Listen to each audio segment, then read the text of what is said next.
Party സമ്മേളന കാലത്ത് suspension തുടരുന്നതിൽ രൂക്ഷ വിമർശനവുമായി മുതിർന്ന CPI നേതാവ് KE ഇസ്മയിൽ.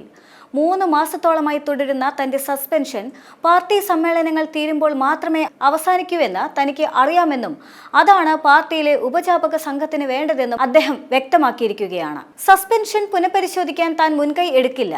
പാർട്ടിക്ക് അകത്തുള്ളതിനേക്കാൾ ശക്തനാണ് താൻ പുറത്ത് നിൽക്കുമ്പോഴും സംസ്ഥാനത്തൊട്ടാകെയുള്ള സഖാക്കളുടെ സ്നേഹവാത്സല്യങ്ങൾ തനിക്ക് ലഭിക്കുന്നുണ്ട് എന്നും അദ്ദേഹം വ്യക്തമാക്കുന്നുണ്ട്. തെറ്റ് കണ്ടാൽ ഇനിയും വിമർശിക്കും. താൻ കൂടി ചേർന്ന് കെട്ടിപ്പടുത്ത പാർട്ടിയാണ്. അതിന് സസ്പെൻഷനൊന്നും ഒരു കാര്യമല്ല എന്നും അദ്ദേഹം പറഞ്ഞു. CPI എറണാകുളം ജില്ലാ സെക്രട്ടറിയായിരുന്ന P. രാജുവിനെ മരണത്തിലേക്ക് നയിച്ചത് പാർട്ടിയിലെ ഒരു വിഭാഗം നേതാക്കളാണെന്നും വ്യാജ സാമ്പത്തിക ആരോപണങ്ങൾ ഉന്നയിച്ച് രാജുവിനെ പാർട്ടിയിൽ ഒതുക്കുകയായിരുന്നുവെന്നും അദ്ദേഹം പറഞ്ഞിരുന്നു. പാർട്ടിയിൽ സജീവമാകാൻ ആഗ്രഹിക്കുന്ന രാജുവിന് അവസരങ്ങൾ നിഷേധിക്കുകയായിരുന്നുവെന്നും ഇസ്മയിലിന്റെ ഈ പ്രതികരണത്തിനെതിരെ CPI എറണാകുളം ജില്ലാ കമ്മിറ്റി സംസ്ഥാന നേതൃത്വത്തിന് പരാതി നൽകുകയായിരുന്നു. ഇതിന്റെ അടിസ്ഥാനത്തിൽ 6 മാസത്തേക്ക് സസ്പെൻഡ് ചെയ്യാൻ CPI സംസ്ഥാന എക്സിക്യൂട്ടീവ് തീരുമാനിക്കുകയായിരുന്നു. ഇതിനിടയിൽ CPIയിൽ ഇന്ന് ജില്ലാ സമ്മേളനങ്ങൾക്ക് തുടക്കമായിരിക്കുകയാണ്. ആദ്യ ജില്ലാ സമ്മേളനം ആലപ്പുഴയിലാണ് നടക്കുന്നത്. പാർട്ടിയിൽ നേതൃമാറ്റ ചർച്ചകളും സജീവമാണ്. പല ജില്ലകളിലും നിലവിലെ സംസ്ഥാന സെക്രട്ടറി ബിനോയ് വിശ്വത്തിനെതിരായ വികാരം പ്രകടവുമാണ്. എന്നാൽ ഇത് നേതൃമാറ്റത്തിലേക്ക് എത്തണമെങ്കിൽ ബിനോയ് വിരുദ്ധ വിഭാഗത്തിന് പാർട്ടിയിൽ മേൽക്കൈ ലഭിക്കണം. പാർട്ടിയിൽ ബിനോയ് വിശ്വം വേണ്ടത്ര ശ്രദ്ധിക്കുന്നില്ല എന്നും പലർക്കും അദ്ദേഹം പറയുന്ന കാര്യങ്ങൾ മനസ്സിലാകുന്നില്ല എന്നുമാണ് ഉയർന്നുവരുന്ന വിമർശനം. ബിനോയ് വിശ്വത്തെ വിമർശിച്ച സംസ്ഥാന എക്സിക്യൂട്ടീവ് അംഗമായ കമല സദാനന്ദൻ അടക്കമുള്ളവരുടെ ശബ്ദരേഖ പുറത്തു വന്നിരുന്നു. ഇതോടെ പാർട്ടി ഔദ്യോഗിക പക്ഷം അതീവ ജാഗ്രതയിലാണ് മുന്നോട്ടു പോകുന്നത്.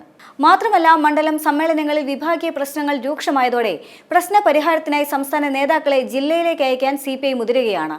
ദേശീയ എക്സിക്യൂട്ടീവ് അംഗങ്ങളായ KP രാജേന്ദ്രൻ, P. സന്തോഷ് കുമാർ എന്നിവരുടെ നേതൃത്വത്തിലുള്ള സംഘമാണ് വിഭാഗീയ പ്രശ്നങ്ങളുള്ള ജില്ലകളിലേക്ക് പോകുന്നത്.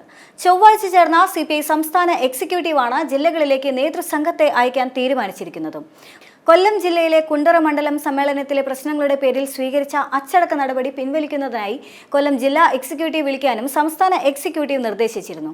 ജില്ലാ എക്സിക്യൂട്ടീവ് വിളിച്ച് നേതാക്കൾക്കെതിരായി സസ്പെൻഷൻ പിൻവലിക്കണമെന്ന് നിർദ്ദേശം നൽകിയിട്ടും നടപ്പിലാക്കാൻ കൂട്ടാക്കാത്തതിനെ തുടർന്നാണ് വീണ്ടും നിർദ്ദേശം നൽകിയത്. നടപടി പിൻവലിക്കുന്നതിനായി ചേരുന്ന കൊല്ലം ജില്ലാ എക്സിക്യൂട്ടീവിൽ സംസ്ഥാന സെക്രട്ടറി ബിനോയ് വിശ്വം നേരിട്ട് പങ്കെടുക്കാനും തീരുമാനിച്ചിട്ടുണ്ടായിരുന്നു.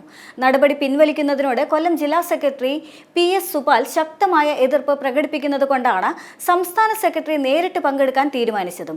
വെള്ളിയാഴ്ച ആരംഭിക്കുന്ന ആലപ്പുഴ ജില്ലാ സമ്മേളനത്തിൽ പുതിയ സെക്രട്ടറിയായി ആരെ തെരഞ്ഞെടുക്കണം എന്നതിൽ നേതൃത്വം ധാരണയിലെത്താനും സാധ്യതയുണ്ട്. ആലപ്പുഴയുടെ ചുമതലക്കാരനായ മന്ത്രി P. പ്രസാദ് ലണ്ടൻ സന്ദർശനത്തിന് പോയിരുന്നത് കൊണ്ട് തന്നെ ഇത്തവണത്തെ സംസ്ഥാന എക്സിക്യൂട്ടീവിൽ പങ്കെടുത്തിട്ടുമില്ല. അതുകൊണ്ടാണ് ജില്ലാ സെക്രട്ടറിയുടെ കാര്യത്തിൽ എക്സിക്യൂട്ടീവ് ധാരണയിലെത്താതിരുന്നത്.